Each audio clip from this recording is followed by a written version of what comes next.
तो पिछले वीडियो में कॉम्बिनेशन ऑफ रेजिस्टेंस जो है उसके हमने कुछ एग्जांपल देखे हैं।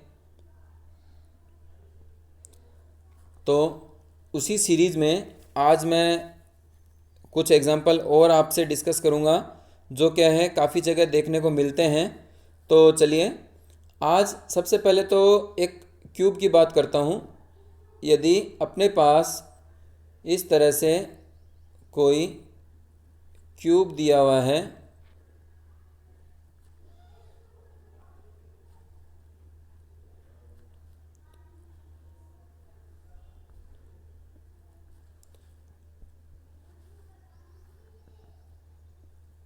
ठीक है।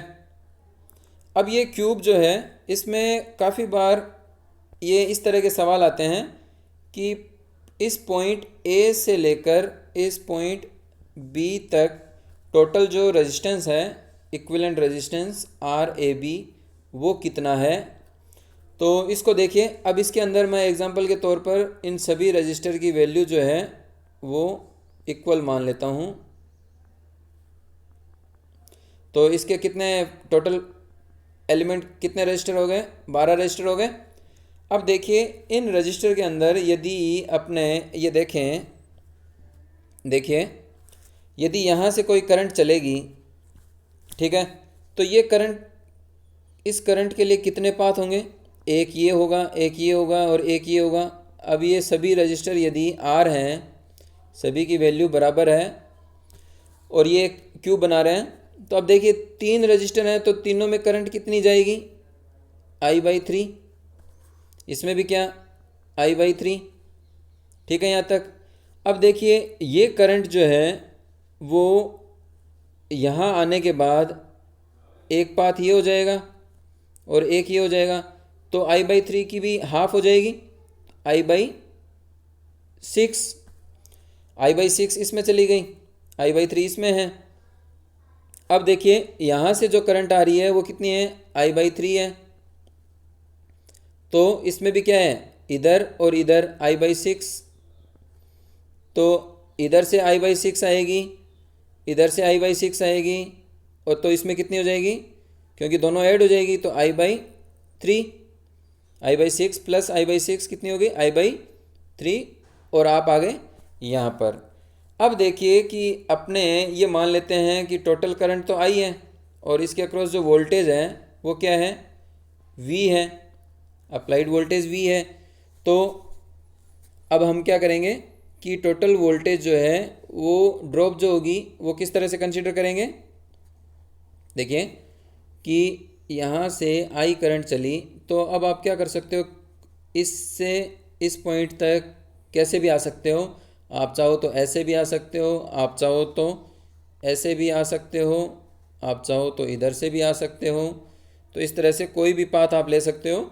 तो मैं क्या करता हूँ, बाहर वाला जो पाथ है वो कंसीडर करता हूँ। चलिए तो देखिए करंट आपकी कुछ इस तरह से इस पाथ को फॉलो कर रही है, ठीक है यहाँ तक। तो वोल्टेज ड्रॉप कैसे होगी? R into I/3। फिर यहाँ पर ड्रॉप होगी plus R into I/6 plus इसके क्रॉस ड्रॉप होगी R इंटू I/3। तो ये टोटल कितनी हो जाएगी? यदि I और R हम कॉमन ले लें तो अंदर क्या बचेगा? 1/3 प्लस 1/6 प्लस 1/3। तो ये कितना हो जाएगा? RI कितना आ गया? एलसीएम 6। यहाँ क्या हो जाएगा? 2 प्लस 1 प्लस 2। तो ये हो गया RI 5/6V। अब देखिए V/R कितना हो जाएगा? यह R इक्विवेलेंट हो जाएगा ना। तो इसको आप क्या लिख सकते हो? R equivalent equals to 5/6R। जो इक्विवेलेंट रेजिस्टेंस है वो क्या हो जाएगा? 5/6R हो जाएगा।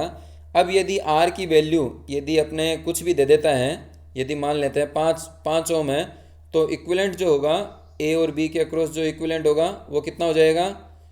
5/6 इंटू 5, तो कितना हो जाएगा? 25/6 जो है आपका वो इक्विवेलेंट वैल्यू आ जाएगी।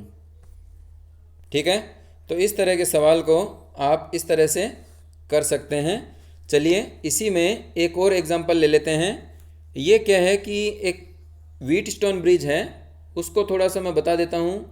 यदि व्हीटस्टोन ब्रिज में आपके पास 4 ब्रांचेज दी हुई है, P, Q, R, S, और बीच वाली ब्रांच में गैल्वेनोमीटर कनेक्ट है, और यहाँ आपने सप्लाई दी हुई है प्लस माइनस।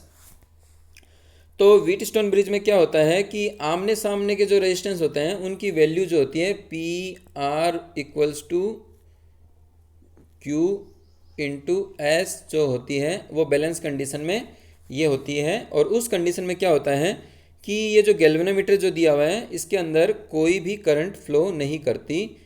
आपकी IG जो है वो 0 होती है। IG की कौन सी करंट है? जो गैल्वेनोमीटर के अंदर करंट फ्लो कर रही है वो 0 है। कब? बैलेंस कंडीशन में। ठीक है, तो बैलेंस कंडीशन में ये गैल्वेनोमीटर के अंदर जो करंट है उसकी वैल्यू क्या रहेगी? 0 एम्पियर रहेगी। तो अब इसी के अंदर एक एग्जांपल लेते हैं जिसमें मैं ये रजिस्टर जो है ये एज्यूम कर लेता हूँ। सपोज इसकी वैल्यू 6 है, इसकी 5 है, 6 है, 10 है और 3 है, और बीच के अंदर मैं 5 ओम जो है, ध्यान रखना इन सभी की वैल्यू जो है वो ओम में है। तो आपको पूछा है A और B के अक्रॉस जो है वो इक्विवेलेंट वैल्यू जो है वो कितनी होगी, RAB जो है वो कितनी होगी। तो देखिए करंट यहाँ से इधर जाएगी, इधर जाएगी। ठीक है, तो सबसे पहले तो आपको ये काम करना है कि इसके अंदर देखिए कि इसका और इसका जो मल्टीप्लिकेशन है क्या वो इसके और इसके मल्टीप्लिकेशन के बराबर है। देखिए 5 गुणा 6 30, 3 गुणा 10 30 बराबर है। इसका मतलब ब्रिज आपका बैलेंस कंडीशन में है। तो इस ब्रांच के अंदर कोई करंट नहीं होगी, कोई करंट नहीं होगी तो ये रेजिस्टेंस आप कंसीडर नहीं करोगे। अब क्या है कि ये वाला इसके सीरीज में है और ये वाला इसके सीरीज में है और दोनों आपस में पैरेलल में है। तो इसको आप ये कह सकते हो कि 5 + 10 जो है वो क्या है, सीरीज में है, और उसके पैरेलल में है 3 + 6। ठीक है, तो 5 और 10 कितना हो गया? 15। पैरेलल है 9 के। अब 2 रजिस्टर यदि पैरेलल में है तो उनका इक्विवेलेंट क्या होता है? 15 गुणा 9 डिवाइड बाई 15 + 9। तो ये आ जाएगा 15 गुणा 9 डिवाइड बाई 15 और 9 कितने हो गए? 24। आप चाहो तो इसको काट सकते हो, 3 3 9, 8 3 24, तो 15 3 45। तो RAB जो है वो आपका 45 डिवाइड बाई 8 ओम जो है वो आपकी वैल्यू आ जाएगी।